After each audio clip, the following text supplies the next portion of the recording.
Hello there! Claude Fable 5 is back. It is the most capable model for coding, which was blocked by the US government for something like 20 days. So what if we took a game built by another AI and gave it to Fable to make it way better? In this video we're gonna be building this 3D RPG game set in a village made of fire, and you control a character that moves around, talks to NPCs, and completes quests. First, we'll generate the base in CodeWisp, an AI that creates complete games from just text prompts. Then we'll hand it over to Claude Fable 5 to push it way further. This is not meant to be a small prototype. The goal is to create a complete game that does not feel like AI slop. Let's see how far we can push these two AIs together. Okay, so let's start right away. I am here in CodeWisp. Here is the concept image I'm gonna be using, and then I have the very detailed prompt that I've created. So let's paste it over here. As you can see, it's very detailed. And then with this button over here, I can directly attach it as a reference. Then you can select the quality. Let's go with best quality to have the best results as possible. And well, just so quickly you know a little bit more about CodeWisp, it is a tool that has already been used for something like 35,000 games, or actually like lots of them. And well, here you can see some of the games that are featured that have been created with the tool. And well, it's actually very good, the quality that it can produce. You can also even start from a game template, like if you want to create a racing game or a Plants vs some kind of enemy game, well, you can actually start from a template. So that's actually very good, but in this case, let's just start the generation like this. And well, this is what it's been able to create. Very amazing. Let me maximize the game with this button. And let's play. So we have a settings menu over here. So let me just disable the volume for now. And now let's hit play. Okay, and here we are. Okay, take a look at the environment, the village. And like it seems that we are inside the volcano or something like that. Okay, it looks very awesome. So we move with W, A, S, and D. We sprint with Shift. And with Tab, we have a journal. Okay, that is interesting. And on the top left, we have the quest. So speak to the gate warden. So let's look for this guy. That I suppose is this guy over here. Yes, gate warden. Okay, we have a quest system. Prove you can survive our streets and you may earn a place among us. Okay, so we have like a narrative here. So what must I do? Take a living ember from the eternal flame at the city's heart, carry it, and light the 3 district beacons. Okay, it will be done. Okay, and now we have a new quest. Take a living ember from the eternal flame. So I suppose is this flame over here. Okay, take it. Okay, and light the Forgeborn beacon. Okay, so I suppose the beacons are these things. Yep, but this is not the beacon that I have to light right now. So yeah, I suppose it should be one of the beacons that I have over here. Yes, this one. Okay, there it is. And now I have to light the other one, Ashworn or something like that. Okay, let's see if it is this one. Nope, this is Cinderville or something like that. I will take a look at everything. It looks very polished and was very fast and let's say relatively cheap.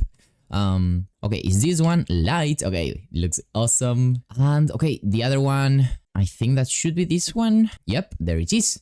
Okay, return to the gate warden. Okay, is this guy? Nope. Here we have this guy. Let's talk to it. Okay, 3 beacons. The city has seen you now. You are no longer a stranger. And now it's telling me find your clan. So I have to speak to Master Smith Bulka on the top left. Okay, this guy over here. You have hands, and hands are what I need. I am forging a blade for the clan champion. Are you full enough to help? Yes, tell me the work. So I have to find 3 molten ingots. Okay, so as you can see, it looks very awesome, I think that, well, you can see the true power that this tool has. And just so you know, here on this part over here, you can ask for any modification, even target mode. So for example, I don't know, if you wanted to modify this thing over here, you can tell it, okay, I want to modify the shape of this or the color or whatever it is, and it's going to be able to do it. You even have commands to add avatar, add multiplayer, add in-game purchases. So that is actually very cool. And well, we have the code here, okay, that has been used to create the game. As you can see, everything are HTML files, JavaScript files, and CSS. So well, it's very cool. And we have an assets part with, well, image, sound, and music that you can directly generate over here. But once again, I'm gonna be doing like many modifications directly then in Claude Fable. So to do that, I have to click here on export and then export. And this will basically give me a zip file. And when I extract it, I'm going to find in the code that has been used in order to create the game. Here I am in Claude and I have already opened the folder of the project. Of course, let's switch to Fable 5. and I'm gonna paste this prompt.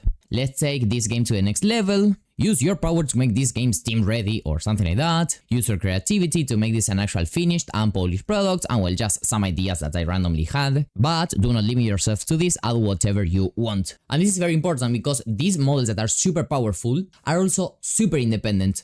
So you may not have to guide them a lot, at least in this task that we want to give it, that just means improve this game and make it as good as possible. You will see the tremendous amount of work that is able to do 100% on its own. And also, just so you know, I've just taken a screenshot, okay, of my current usage in Claude so that we see how much this actually consumes, okay? As you can see, I've just started a new session, and well, in terms of my weekly limits, the all models one is in 54% and Fable is in 65%. Okay, so it has worked here for a while, and well, this looks freaking awesome. Take a look at like this background that we have of the village and the UI and all this. Let's hit play. Oh man, this is so good. Take a look at this initial cinematic. It can be. Oh my god.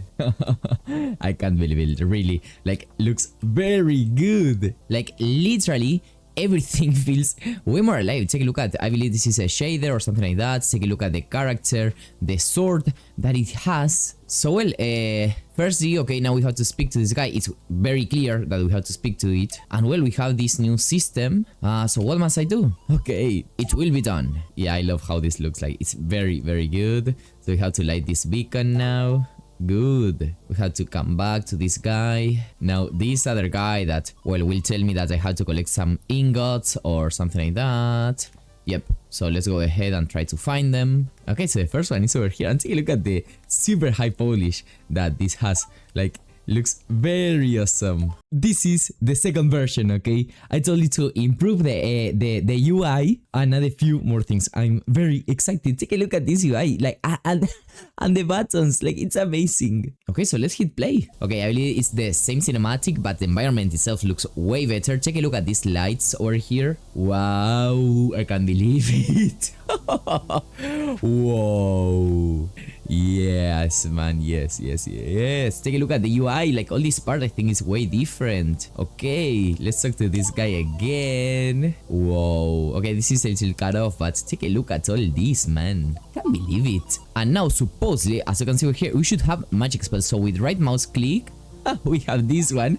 Looks awesome. And with Q, oh, that is amazing. Take a look at this light over here. Wow. And okay, now we have to fight this guy over here using the sword, for example. Okay, sometimes it crashes a little bit. I don't know why, but there it is. We can, for example, use this spell over here, but once again, it's a little bit lagged. I don't know why. But yeah, besides that, like, looks freaking awesome. Now it's not lagged. Take a look at this. Wow. Whoa. This is amazing. This is just amazing. And about usage, I think it was very cost efficient because this was the before and this was the after. Okay, so it spent 50% of the 5-hour limit that used to be basically in 0, as you can see, and the old models went from 54 to 55, and Fable in specific went from 65 to 70. So very cost efficient, I'd say, at least for this test. But well, do take into account that I'm part of the max 20x plan, so this is a plan that costs $200 monthly. But anyway, I think it was very good. So well, indeed, the final result is very, very amazing. I believe that the main advantage of tools like CodeWhisp is that you can create stuff very easy, very fast, and way cheaper than using models like Claude Fable 5. And also, well, you have a community there that you can share your games with, play things that other people have created. That's why I also think that is very, very interesting for these usages in specific. Of course, CodeWhisp is not the replacement for real game development or even game development with AI, I mean in a game engine, for example. It's for complete different people, let's say. But anyway, you're gonna have a link to it in the description down below.